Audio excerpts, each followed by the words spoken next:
fireman who was used by God. Free will. Used by God. Free will. Used by God. Free will. Used by God. Free will. Used by God. Free will. Used by God. Free will. Used by God. Free will. Used by God. Free will. Used by God. Free will. Used by God. Free will. Used by God. Free will. Used by God. Free will. Used by God. I think it's safe to say that you have distorted things quite a bit. You made a video pointing out 4 atheist fallacies common to YouTube. Well, isn't that cute? Your first fallacy was that you said our comparisons of God to other fictional characters like Santa Claus and the Easter Bunny and Thor were fallacious because there is an inherent function of God as a creator. Okay, let's rewind a few thousand years and visit our friends the pagans. Pagans believed that there were gods regulating pretty much every aspect of nature.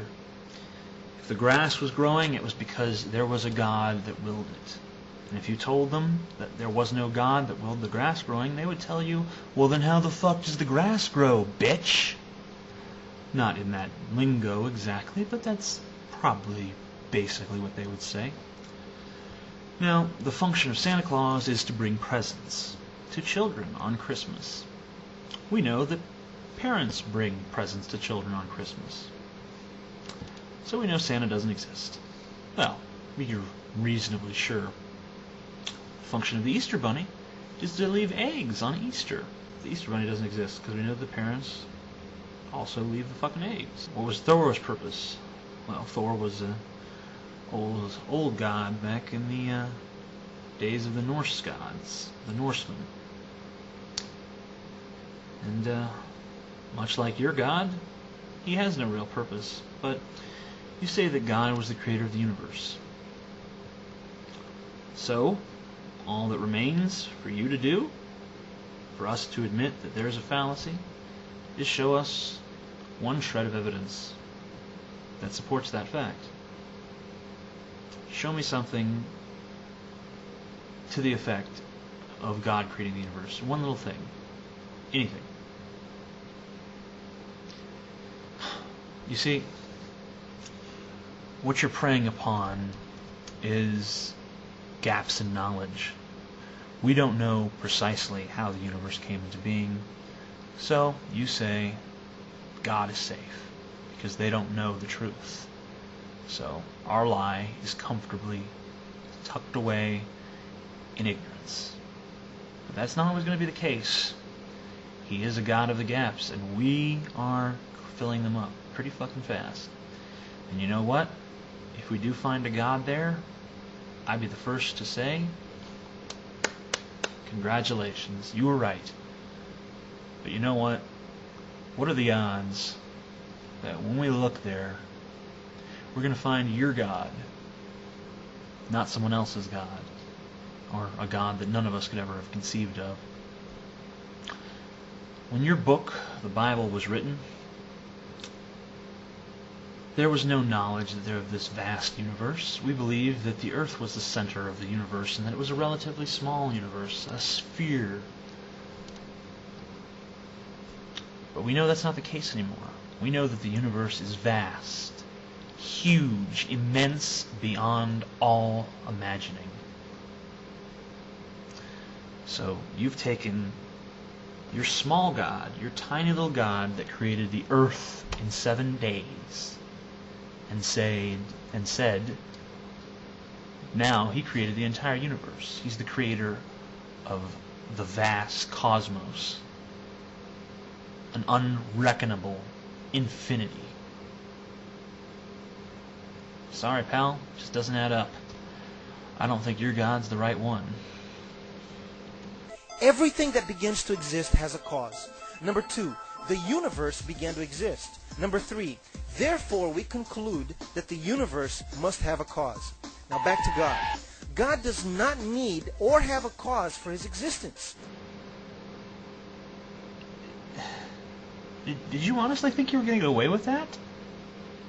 Okay, you start off with this premise that everything has to have a cause. Then you say, the universe exists, so it must have had a cause. Then you say, therefore, God didn't have a cause. What? Why is God exempt from this rule? You don't explain that. If you're going to make this a point, you have to explain to me why God is magically exempt from this law. Your third fallacy was pretty well shattered by the intro to this video. Not by me, but by yourself. Because, first of all, you start talking about free will, and then you start crediting God with all the good in the world, saying that he acts through people. So, that's a blatant contradiction. And it was a contradiction that you made within about a 20-second period of time. You are clearly a practitioner of doublethink, my friend. Congratulations. Would you really like God to put a complete stop to everything he considers evil in the world? Yeah? Is this a trick question? Your fourth and final supposed fallacy is that we constantly point out that the God of the Old Testament was a total fucking dick. You then go on to poorly read some passages from Richard Dawkins' God Delusion, but you couldn't pronounce half the words he said, which is pretty sad considering you're reading a script. I mean, if you'd committed it to memory, that'd be one thing, but I'm not here to criticize that.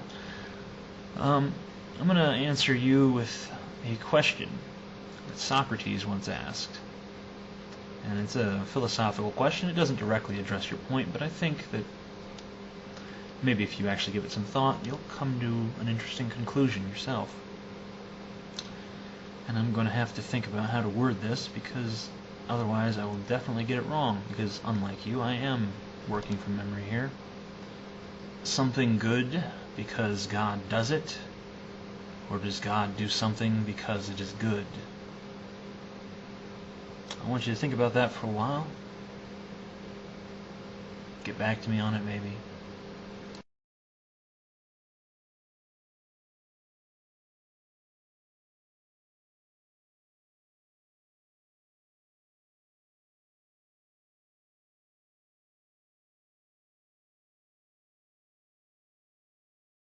Maintain the atheistic way of life.